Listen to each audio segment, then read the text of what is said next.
এই ভিডিওটির মধ্য দিয়ে মাত্রাহীন বর্ণের সংখ্যা নিয়ে আলোচনা করতে চলেছি। বর্ণ প্রধানত আমরা জানি দুই প্রকার, একটা হলো স্বরবর্ণ এবং ব্যঞ্জনবর্ণ। স্বরবর্ণ এবং ব্যঞ্জনবর্ণের মধ্যে মাত্রার সংখ্যা কটি? আমরা জানি স্বরবর্ণ এবং ব্যঞ্জনবর্ণ সংখ্যা হলো 50টি, 39টি এবং 11টি মিলে হয় 50টি। কিন্তু এই স্বরবর্ণ এবং ব্যঞ্জনবর্ণের মধ্যে পূর্ণমাত্রার সংখ্যা কটি রয়েছে, অর্ধমাত্রার সংখ্যা কটি রয়েছে এবং মাত্রা নেই এমন বর্ণের সংখ্যা কটি রয়েছে সেটা নিয়ে আলোচনা করব। এর মধ্য দিয়ে মাত্রাহীন বর্ণের সংখ্যা নিয়ে আলোচনা করতে চলেছি। বর্ণ প্রধানত আমরা জানি দুই প্রকার, একটা হলো স্বরবর্ণ এবং ব্যঞ্জনবর্ণ। স্বরবর্ণ এবং ব্যঞ্জনবর্ণের মধ্যে মাত্রার সংখ্যা কটি? আমরা জানি স্বরবর্ণ এবং ব্যঞ্জনবর্ণ সংখ্যা হলো 50টি, 39টি এবং 11টি মিলে হয় 50টি। কিন্তু এই স্বরবর্ণ এবং ব্যঞ্জনবর্ণের মধ্যে পূর্ণমাত্রার সংখ্যা কটি রয়েছে, অর্ধমাত্রার সংখ্যা কটি রয়েছে এবং মাত্রা নেই এমন বর্ণের সংখ্যা কটি রয়েছে সেটা নিয়ে আলোচনা করব। মোট হলো 10টা, তার মধ্যে 4টে রয়েছে স্বরবর্ণ এবং 6টা রয়েছে ব্যঞ্জনবর্ণের।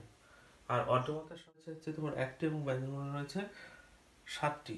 অর্ধমাত্রার সংখ্যা পূর্ণমাত্রা হলো 32টি, তার মধ্যে 6টা রয়েছে স্বরবর্ণ এবং 26টি রয়েছে তোমার ব্যঞ্জনবর্ণে।